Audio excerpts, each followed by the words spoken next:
There we go. All right, man. It only took us 5 minutes to figure this all out. Hey, Colin, what's the... Good morning. So we're having some difficulties this morning figuring this out a little bit, but we got it. We are here. Racers are off, but so we're here. It's not raining, so great for that. It is cold, but It is very frisky, very chilly this morning.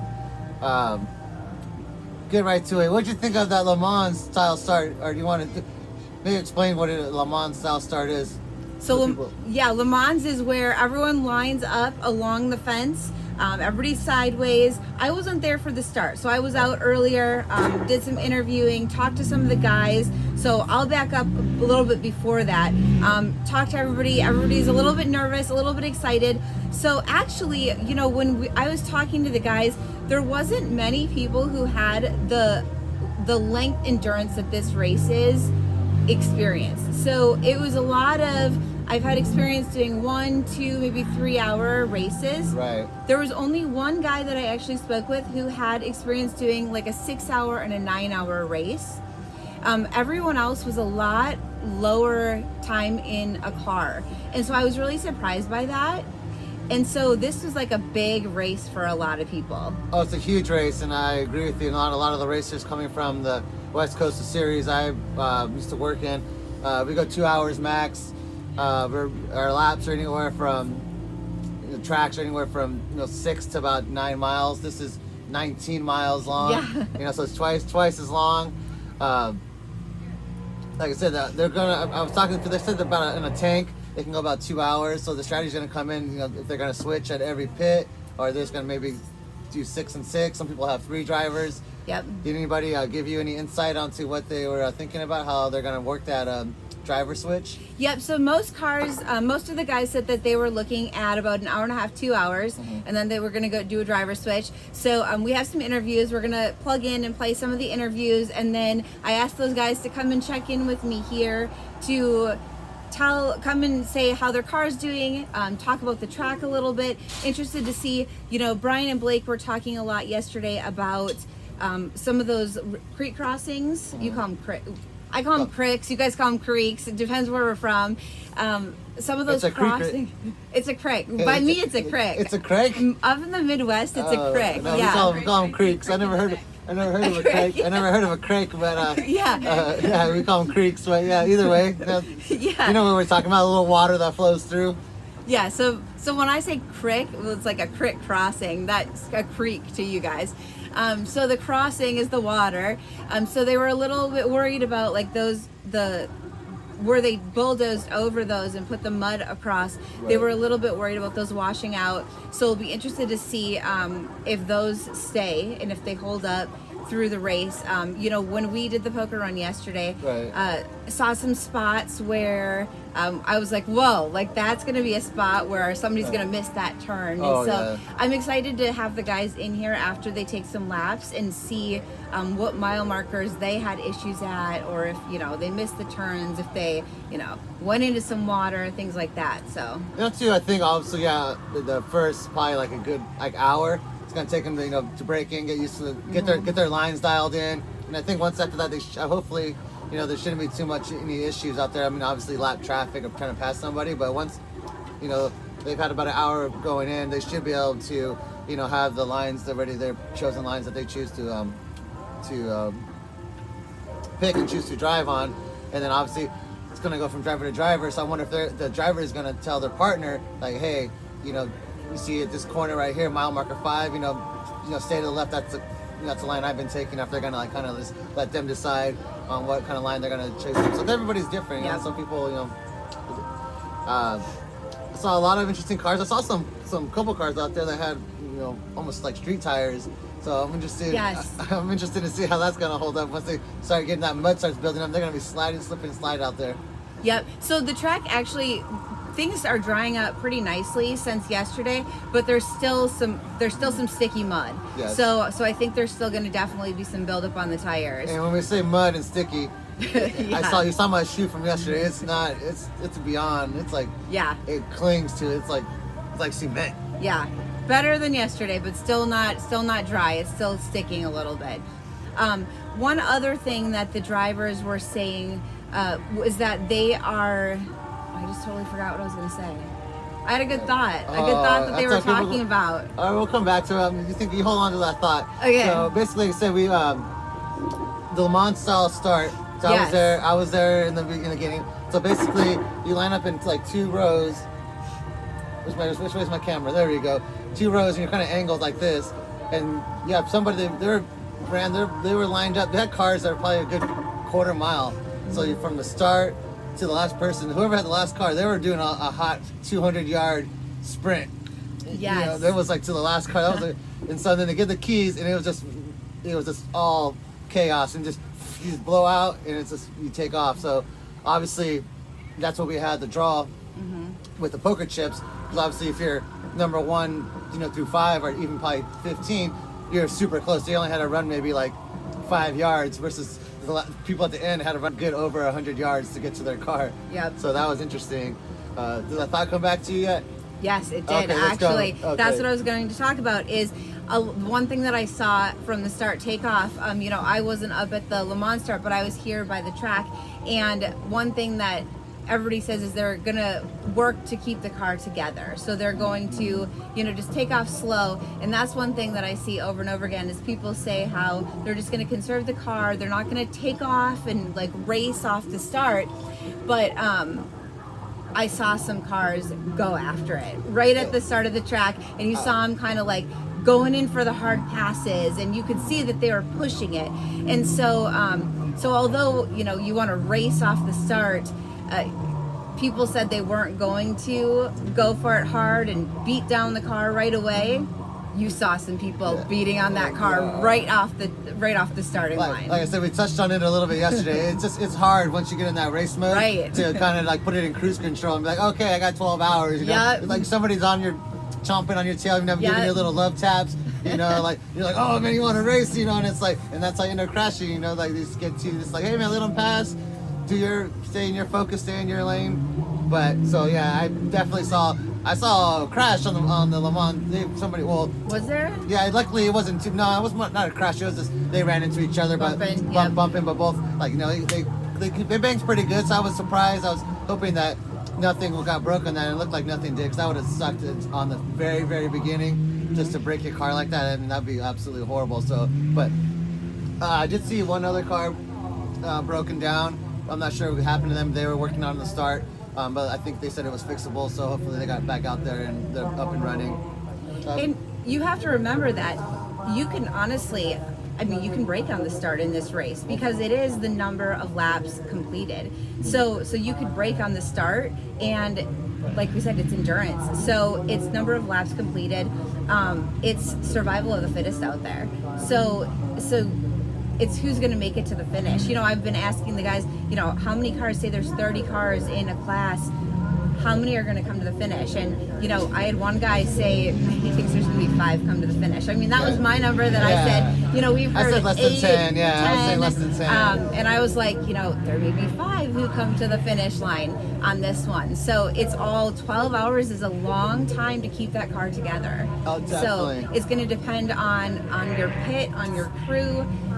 There's so many aspects that are going to go into today. Even the people that do finish, I still feel like belt break all the time on these cars. Yep. So there could be there's a couple of Yamahas out there. They don't have belts. They may have, maybe that might play a little advantage for them. But yeah, belts break. Obviously tires. People blow, axles, tie rods, everything. So we'll see. The pit crew's going to come big into play. Absolutely. And depending where you break down, if you break down in a tough spot where you can't get out right away, you might be sitting out there for a couple laps before the guys can get to you, get you back to your pit, and actually work on your car again. That's one thing that I'm actually interested. I wonder if I'm gonna have to ask some of the guys that if they took any parts like that out there. Is anybody carrying an axle or a belt, things like that they would have to actually get out and change in the course? I would say probably belts. I know from the series previous. I've seen people race. They do Yeah. change belts on the fly. I've seen them change belts. Never seen it. I've seen people. There's do, nowhere out there that anybody should really be breaking an axle, though. Right, That's yeah. more like in the rocks that Right. they should do something like that, unless it Unless they was hit a tree. something fluke. Yeah. Unless they hit there's a couple tight trees out there. Yeah. I expect to see a couple of cars missing some fenders and some rear bumpers, man.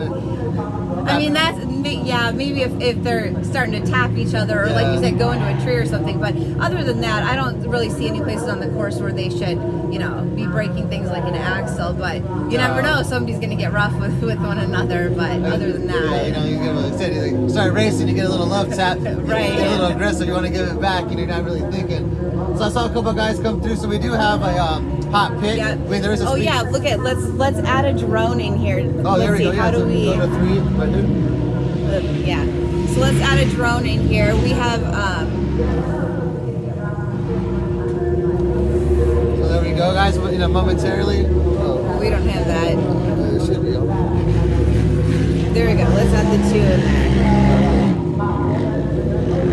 Do we have that? Yeah, it should split. Oh, so select channel B. We're trying to figure this out so we can There we get. go. There we go. So There we go, guys. First timers. bear with us. We'll get this. Now look at that drone coverage right there. So there we go. We can see. We're working on. I know that there's some timing and scoring issue going on right now, and I know everybody wants to see that. So we're working on actually getting that up right now. And you can see that when it is up and running, you can go to TEXPLEX, or is it on my? Yeah, it's going to be on the TEXPLEX website. Actually, it looks like that may be. No, it looks like it's not up quite yet. But that will be up. They are working on it right now. Or is that up? It Actually, looks like it might that be may live. be It ours might be now. live. So if you guys go to TEXPLEX, click live results. It looks like we have open hour 3. Yep. In the 3 hour, looks like Chad Helms. Obviously it's very early. We're only like 30 minutes in. About 30 minutes Yeah. in, so they're probably just barely going on their second lap. So they're on lap 2. Yeah, so Chad Helms, Darren Green, Heath Henderson. So that's in the 3 hours. So Right. we have to remember we have multiple different classes that started. Yeah, there it is. We have multiple different classes that started at the same time. And so how it's going to work is they will checker flag at the 3 hour, and then it's up to the 3 hour people to Right. pull off the track at the correct time. Then they'll check your flag at the 6 hour. It's up to them to pull off the track at the correct time, and that's up to their crew to keep track of that and let them know when it's their time to come off. Essentially, Exactly. And we're hoping that none of the 12-hour guys, I'm hoping they can tell time and, Yeah. and realize that 3 hours is far shorter than 12 hours, and they don't pull off, because if they pull off, that's their fault, and that's what he told me in the writers meeting. Yeah. Obviously, they can go back out on the track, but obviously it's going to cost them time. They're going to be sitting in the pits thinking the race is over. They're going to be like, hey, man, you pulled off at the 6 hour mark. exactly. So So let's talk about the draw last night. So there was a little bit of excitement going on with, let's talk about the pro 12 hour. There was a little bit of excitement and a little rile up last night when Cody Miller's, he sent his mom up Mama Miller. to draw. We drew poker chips for starting placement, so it was completely random, Right. and it was in front of everyone. It was on the stage. We had a band playing on the stage, and like I said, everybody came up for poker chips. And so Cody, hometown boy, sends his mom up. Anybody who knows Cody knows how much he loves his mom. Right. So we see videos of her all over all the time. So he sent his mom up. She drew his poker chip, and he got a second place start. Right, so. So some people weren't all that excited about that, but it was fair. It was in front of everybody. People were trying to blame me for that, because me Yeah, and you Mama, were up there. Yeah, I was the one holding the bag, and me and Mama Miller, we had a little wavelength, and she said, I'm going to pick number 2. And I was like, I got number 2 right here for you. And Oh, she, I didn't even know yeah, that. and I was like, I got number 2 right here for you. And she puts her hand in, and it comes out number 2, and everybody's like, man, I was completely around. I didn't know, I didn't put the chips in the bag. I didn't know what was in there. She just truckled along, man. I was like, pulled number 2, and then Hunter proceeds to come up and pulls like 28. Yeah. But I heard he bought like the number 8 chip from somebody. Oh, really? Yes. So some guys were doing that. They were going around and they were like buying chips from other people and trading spots. Then you have somebody like Kyle Chaney, who's another top contender. He got what number was it? Like 29 or something like that. So I mean, there's these guys are all over the board. So now you mentioned Kyle Chaney. We talked about that yesterday about how some of the pros, pros are mixed up with the amateurs. Obviously Kyle Chaney, top pro in this country. He's gonna be behind some amateurs. But look at Kyle Chaney's up to number 4. So I'm saying, where is he at now on the list? Where do we have now? Kyle Chaney's up into 4th place, starting number. I think it was, like I said, it was like 23 me. or 24, somewhere in the 20s. Okay, so he was a high 20s, and he's up to 4th right now, and so he's moved his way up the field pretty quickly. But like I said, remember, this is so early. I don't think that anybody can call anything for this race at this point in time. Oh, most definitely. Like I said, but he made quick work of that, though. So there was obviously lots of room to pass out there. I was wondering how long it was going to take him. Yeah. We're 3 laps in, and he's already jumped up like 17 positions. But I still don't think that's anything at this point. Oh, no, it's definitely... Because it's not about getting to the front the fastest in this race. It's about keeping the car together. Yeah, so we have actually Cody and Hunter, local boys, sitting at 1 and 2. They're usually like that. They were like that too in our race series, man. They're always just 1 and 2 right up on each other, followed by William Thomas, Kyle Chaney, we just mentioned, Shane Miller, Robert. Sean Hess. Sean Hess yes. Is in 5th place right now. Yep, and Shane Miller. So there we go. See Robert Van Beekum. I was gonna let you. I skipped that one. I was letting you take that. You don't want to say it. I didn't want to say that one. Eli Bishecki. I talked to him on the line, so that's the reason I knew that one. Jack Letourneau. They're Midwest. They're a Midwest team. And so you have different vehicles all over too. So we have Can-Am, we have Honda, Polaris, Yamaha, Arctic Cat, and then Can-Am, all rounding out the top 10 right now. So you have a mix of everything up there in the top 10. That we is have very everything. True. Yeah, that's true. Can-Am, Honda, Polaris, Yamaha, and Arctic Cat, all rounding out the top 10 right now. I think say from experience yourself, you do a lot of, it's usually just Can-Am and Polaris. No, I disagree with that right now. So? Absolutely. So I've been seeing all of them. All of them are rounding out the tops right now. Okay, yeah. So I don't see too many. I know Honda just barely came out with they're fairly newer. They did theirs like a couple years ago, obviously, where Can-Am and Polaris have been in the game forever. But yeah, Yamaha too. Yamaha, I see a couple of Yamahas out there. I haven't seen too many Hondas for sure, and I barely see Arctic Cats. I've seen 1 or 2 here and there. Yeah, so like where I'm from, short course, Yamaha pretty much dominates pro stock. So that's Yamaha is a pro stock class, or filled in pro stock. And then we're seeing more and more Hondas. Okay. So we're definitely seeing the Talon. Obviously, the Talon just pretty much took over like Baja. Right. Yes. And then Polaris is that's a big trail machine. So we see that a lot where I'm from. Trail riding. Yeah, we see a lot of those in the Best in the Desert, the 4-door Polaris. Yes. A lot of BIG. Yeah. But we definitely know Can-Am. That's always there and always in the top. Yeah, so Can-Am's actually 1, 2, 3, 4 right now in the standings. And then Honda, 5 Polaris, Yamaha.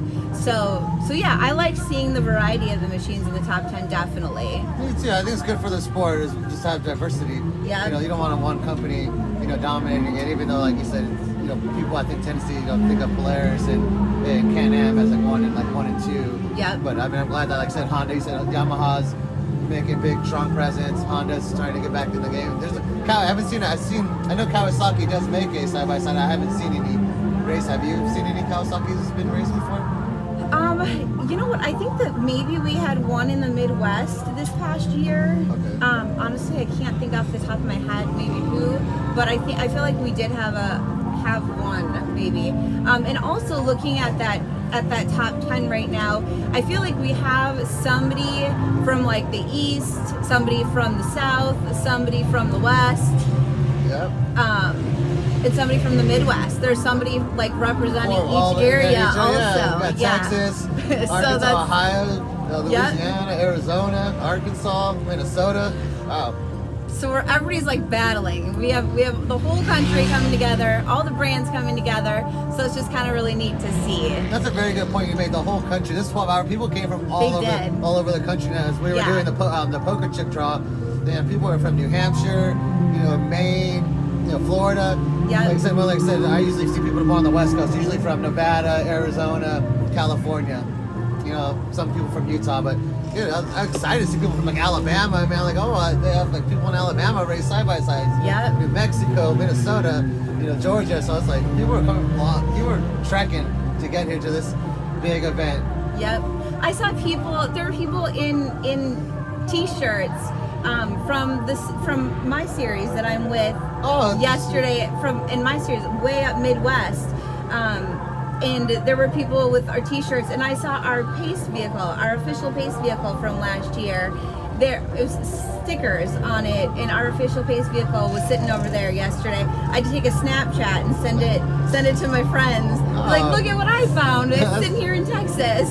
That's cool. Definitely. Yeah, this is definitely a big event. Everybody's out there kind of chilling right now, hanging out. I think people are still waking up. It's really early still. It's only 8:30 in the morning. Is it? Yeah, so I mean, that's it? Yeah, I know. We started really early. What? Yeah, I mean, we're up at 5. I was up at 5 a.m. We started staging at 6 a.m. So people, last night we had the Zach Romo band, which was amazing. People didn't stay out too late, so obviously they knew they had to get up early. But I'm excited. We did fireworks. Oh, look at it. We have somebody standing. We didn't even realize that. We're just sitting here talking. Oh, he's still standing. How do we change that back? Oh, it's okay. We'll flip him back to... We'll go back to...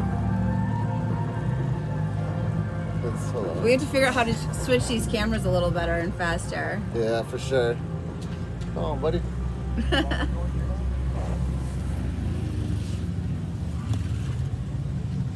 There we go. You go back to us? Yeah. That way we're... We're still seeing him. How's he doing, Kitchell?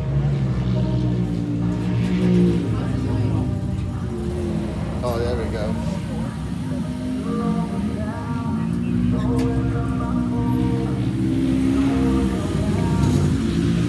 Whoa, that's it.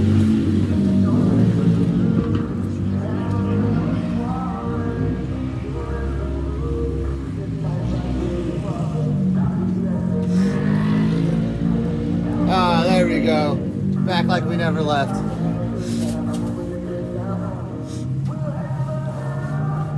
So I'm telling him to stick he needs to stick the phone at the track. Someone is standing in front of the camera. Can you face it at the track, please? I go up there and go fix it. Okay. I had to have somebody face the... It's back on us right now, so we're just hanging out.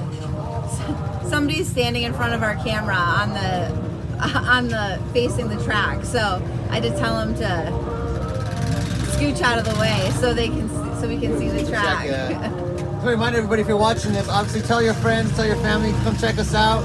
TEXPLEX, it's on Butter Supply. You can find the link on the TEXPLEX website, Facebook.